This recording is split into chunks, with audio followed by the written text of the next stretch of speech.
And we are back. We are back. Welcome, guys. Welcome to Distant Critics. My name's Ed. This is Marissa. Today, we're talking about the movie Mufasa, The Lion King.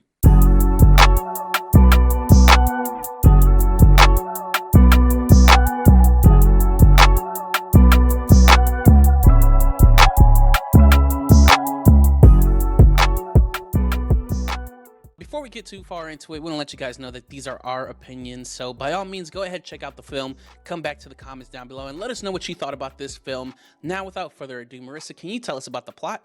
Lost and alone, orphan cub Mufasa meets a sympathetic lion named Taka, the heir to a royal bloodline. The chance meeting sets in motion an expansive journey of an extraordinary group of misfits searching for their destinies.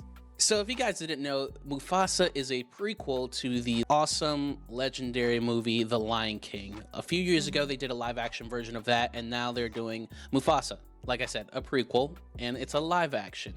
And I don't know how much we needed this film, but I'm going to let you take it first. I want to hear what you got to say about this movie. Let me tell you, for me, what a damn good movie to basically end the year off. Like, I always wanted a brother. Tell me it's you. Brother betrayed and bye bye are on repeat in my household. When it comes to musicals, there's usually a bunch of songs that I don't like and then I do like, unless it's The Greatest Showman, because I was obsessed with The Greatest Showman and I love The Greatest Showman. So Absolutely. We're just gonna, but usually there's songs that I don't like, and I liked every single song in The Lion King. Every single song. Like, I have my favorites, and then I have the ones that are like still there on my list and stuff. But I just feel like the soundtrack, ready, was better than Wicked for me. Get out of here. Okay. Okay. I knew you were gonna say something like that. See, I was over here just smiling and like nodding, letting you speak, but I gotta cut you off right here because the soundtrack is my least favorite thing about this movie. Yes. Let's go. Let's go. Come on. I just feel like storyline wise, right? It's not bad. The music though, I just felt like as the story was going on, it was getting really, really good. And then we would cut out and do like a song. And then we go back in. And then we have to cut out and do like another song. And then I felt like I could barely hear them while they're singing. And then the animation during their singing, I was just like, it just doesn't feel believable to see lions sing and stuff like that. And when they're doing that, they know that it just doesn't look right for them to sing like the big notes. So that they're doing like long camera shots from far away and spinning around with the camera. So you're not seeing them do this too much while they're singing. So it doesn't look that weird. But I feel like it just gets so... It's such a distraction to the movie, and I feel like if they just didn't have the songs in there, I feel like this would have been a way better movie. I feel like this movie would have benefited from like a Phil Collins with Tarzan type of treatment, where the songs are over the movie, not them singing during the movie, if that makes sense. Yeah, it makes sense, but I completely disagree with you on like every aspect of it.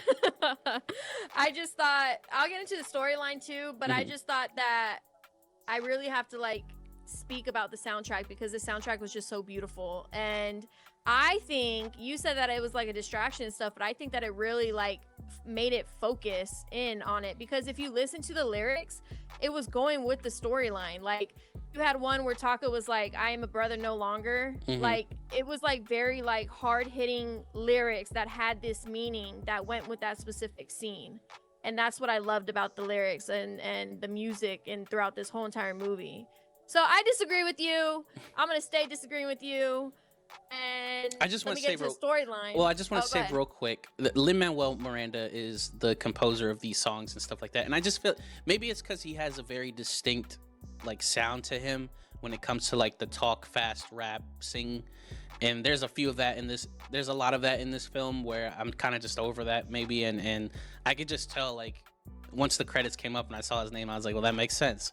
But I can see what you're saying. The meaning behind the songs, the lyrics are actually really good. I agree with you. I just feel like there's so many times in the movie where it's like getting serious and stuff like that, and then they pull you out, just like the Timon and Pumbaa stuff.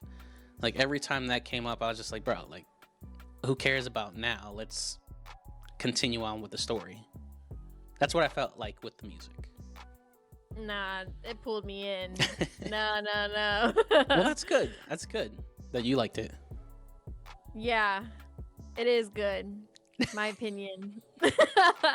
No, but let me go into the storyline. I thought the storyline was absolutely beautiful. You know, it's not gonna compare to the original Lion King. You know, like you know, but I thought Mufasa the Lion King was just so beautiful and really like taught us some lessons too about like having like owning your family and being a part of family that's not really like your blood and stuff like that.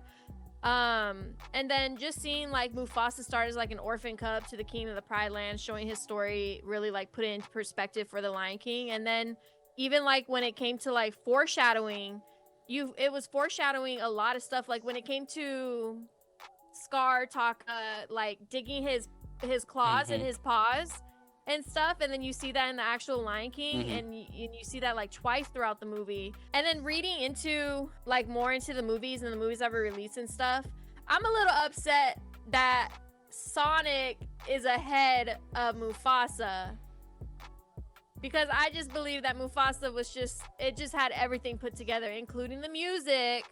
Everything was just so well put together in this movie. Like, it gave me goosebumps. I had bumps on my goose. Like, that's how good this movie was to me. Well, I'm glad you really loved it that much. And storyline wise, yes, I thought it was really, really good as well. Like you said, the foreshadowing what happens later on in the Lion King movie, like all the little things, how you see Rafiki get his little stick and stuff like that. You're just like, oh, okay, that's how you got it. And also, I really want to touch on the animation. It really felt like you were watching like National Geographic at a lot of times through the movie, because it looks so real, and you kind of forget that the entire thing is all CGI. Like none of that is real.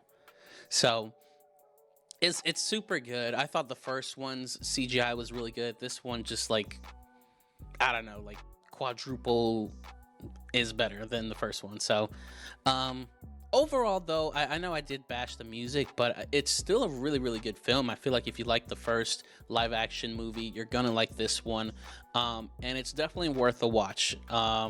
So for me, it's gonna be a recommend. I want to know what you think.